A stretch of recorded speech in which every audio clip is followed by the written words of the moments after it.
Don't forget about LSU. It's only one loss in the SEC, so LSU still alive for championship hopes, regardless of how they look week to week. And the last time out, hey, it looked pretty good on offense against the Gators in the Swamp. We got Carter on the line from Power Hour LSU on YouTube. Yeah. There he is, and he's got a new SEC channel that we've left the link down in the description section of the video. So what you need to do, it's at the top of the description section.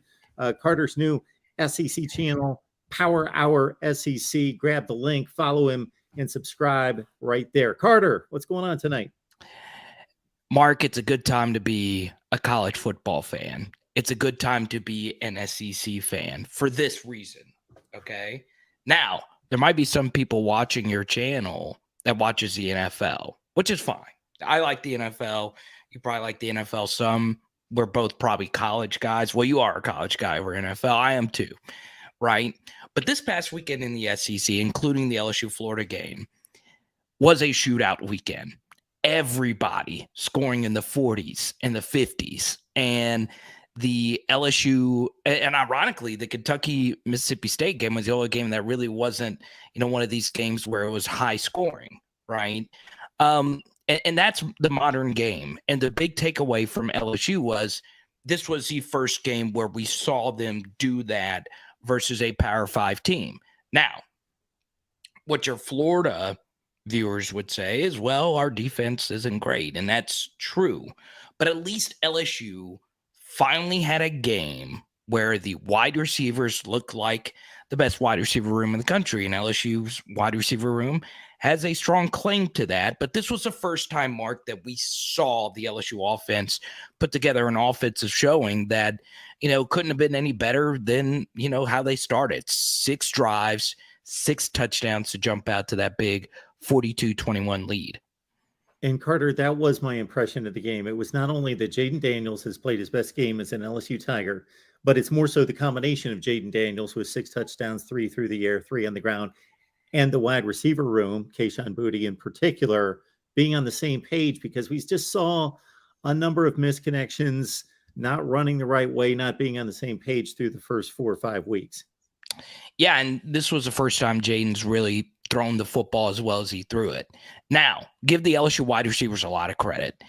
Mark, the level of difficulty of some of the catches that they made was really high. Jaden, look, for as great as he was, and the numbers were absolutely phenomenal, and I'll say this, Mark, if you've not sat down and watched Jaden Daniels play, he is one of the most special runners of the football. There's a lot of good dual threat quarterbacks in the SEC.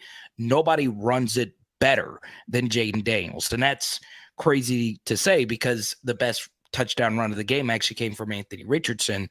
But still, Jaden is a truly spectacular Lamar Jackson-esque kind of runner. Not quite that special, but he is so special when he's running, and he did it with 3 rushing touchdowns versus Florida. But, his passing still is kind of clunky, and some of the throws he made versus Florida were kind of clunky. They were knucklers. They were thrown a little bit late, and this was the first game, once again, versus a Power 5 team. We saw the LSU wide receivers dominate. They made so many difficult 50-50 kinds of catches that, Mark, that they were not making earlier in the year. Now, a lot of that, once again, comes down to Jaden throwing a better and more catchable ball, but the truth still remains the same. Jaden Daniels played better, and he at least gave his receivers a chance to make a play on those footballs. And that's all Brian Kelly was asking Jaden Daniels to do. Give our wide receiver room, which has at least 4 future NFL players on it, a chance. That's all he said. And this past week, Jaden did that very thing. So, moving forward, Mark, for this offense to continue to move forward, they need to keep allowing Jaden to have enough time to be back there and make those big throws. Getting Will Campbell back at left tackle, the SEC Lineman of the Week, was absolutely huge. And Denbrock also called better plays. But to go even further, Mark, they're going to have to keep being vertical. And, it's all about the explosive play battle. And if they do that versus Ole Miss, they'll have a chance to win. So when you say calling better plays against Florida, what are you pointing to there? What did you like that they did that they haven't implemented before? Play action was better. Obviously, getting guys just more simpler throws. The throw to John Emery was a very simple read for a touchdown. John Emery was wide open, and a lot of that was the play design. There was a 3rd and 8 that was completed to help LSU get their second touchdown. If they didn't complete that, they probably kicked the field goal. And it was a simple, kind of a screen, a pick play, if you will, to Jeray Jenkins. And then that just helped build Jaden's confidence. When you get those early simple throws, the more difficult 50-50 tight window throws become better.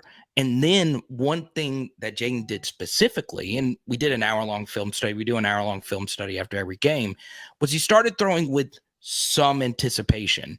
And the truth, Mark, and quarterback coaches will tell you the same thing.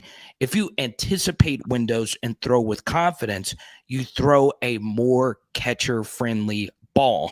And if you look really closely, Jaden's spirals on those kinds of throws were tighter. They were cleats in the ground, fully confident. I'm trusting my anticipation kind of throws. Those throws got better. And some of that, once again, was better play calling and better protection from LSU this week. So those things are very key. And Mark, something else that's really changed for this LSU offense is their running backs have played better. They're starting to break tackles, which is something that they didn't do early in the season. So give Josh Williams, Mark, I know you love a good walk-on story. It's rare. I got this Jeremy Hill jersey in the background. He's a great friend of mine. He broke a lot of tackles. Leonard Fournette broke a lot of tackles. LSU, they're used to seeing a Clyde Edwards-Helaire type talent back there. And early in the year, they didn't have it. And now Josh Williams is playing better. John Emery is playing better. And why is that big?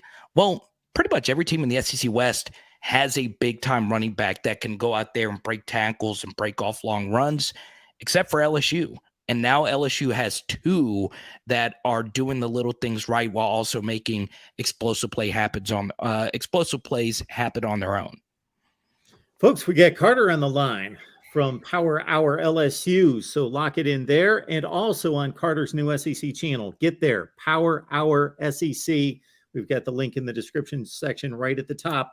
Just grab it, go right there. Please subscribe. You won't regret it, no doubt about that. Is this what we can expect out of LSU? Is it going to be?